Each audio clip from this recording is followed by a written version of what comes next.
Massimo Meloni, persona nota a Pani di Sardegna, componente della commissione di valutazione dei pani della cavalcata anche questo 2014. Nel particolare quest'anno si è occupato anche dei laboratori di panificazione a pasta madre. Cosa ci può raccontare di questa esperienza?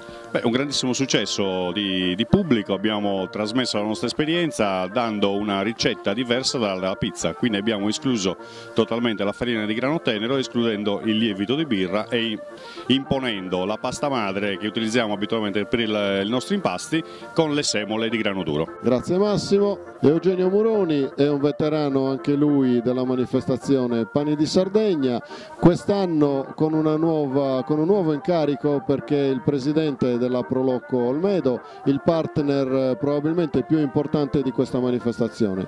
Eugenio, cosa hai trovato di nuovo quest'anno rispetto al 2013?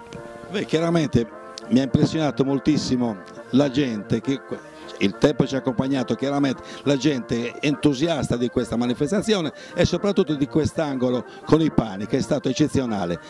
Anche se è stato anche arricchito, diciamo, la mostra di pani che abbiamo fatto con le vetrine e con la mostra fotografica di Marco Ceraglia, che è piaciuta moltissimo, che è stato secondo me come si dice, il ciliegino sulla torta di questa manifestazione.